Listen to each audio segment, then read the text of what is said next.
Jane's testimony began with a shocking revelation. Diddy's idea of getting clean involved one last out-of-control party. In October 2023, Diddy allegedly promised Jane he'd go to rehab for 30 days, but only after one more sobriety party. Jane, desperate for him to get help, agreed. But what happened next wasn't sobriety. It was a 12 to 18-hour marathon of ecstasy, cocaine, and role-playing with other entertainers. Jane testified she just wanted him to get sober, but Diddy turned it into a final binge, allegedly pressuring her to participate despite her discomfort. Jane claimed she resented him for knowing I couldn't say no, a theme that would repeat itself in even more disturbing ways. But the sobriety party was just the beginning, because behind closed doors, Diddy was orchestrating something far more sinister. Jane's most disturbing allegations centered around what she called hotel nights, a ritual of control, voyeurism, and psychological torment. Jane was allegedly forced to delete social media posts showing Diddy while being required to participate in sexual roleplay with male escorts, all while he watched. Texts shown in court revealed Diddy telling Jane dismissively, "Everyone can post," yet she was punished for objecting when his other girlfriend, Gina, flaunted a matching love necklace. Jane described these nights as emotionally excruciating, breaking down in court when recalling how Diddy allegedly controlled her image, her body, and even her finances. And that control, it wasn't just emotional, it was financial, with a contract that blurred the lines between love and manipulation. Jane's testimony took a dramatic turn when she revealed Diddy paid her rent under a so-called love contract, a deal that came with strings attached. In exchange for financial support, Jane claimed she was expected to perform at his hotel nights or risk being cut off.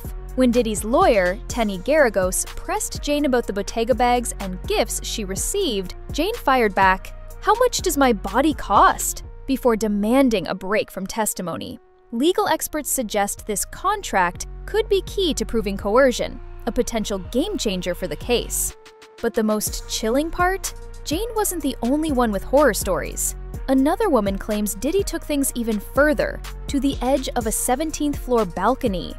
The trial took another wild turn when Bryana Bongolan, another accuser, testified that Diddy dangled her off a balcony in 2016. But her credibility crumbled under cross-examination. Bongolan couldn't recall what drugs she was on during the alleged incident, a detail Diddy's team seized on to discredit her. Despite the defense's push for a mistrial, the judge allowed the testimony, arguing the jury could decide for themselves if she was believable. This moment revealed Diddy's legal strategy: attack the accuser's credibility, but with Jane's airtight texts and receipts, it might not be enough. Yet even as the trial unfolds, one question lingers: how did Diddy's lifestyle get this out of control?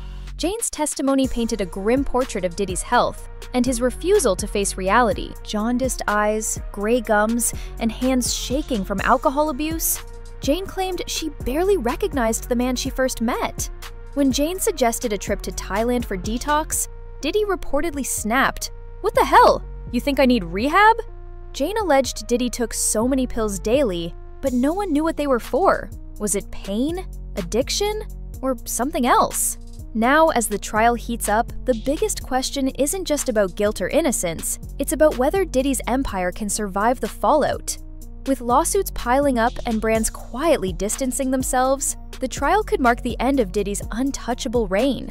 If Jane's love contract is proven, it could open the door to civil lawsuits, or worse. Insiders say CEOs are waiting to see if they need to cut ties with Bad Boy Records. Rumors suggest more witnesses are ready to testify, meaning this story is far from over. So, is Diddy a master manipulator, or a man caught in a web of his own making? With the trial still unfolding and new witnesses preparing to take the stand, one thing's clear: the Diddy we thought we knew might have been an illusion all along. Who's telling the truth? And what else will come out? Hit subscribe, because this story is about to get even bigger.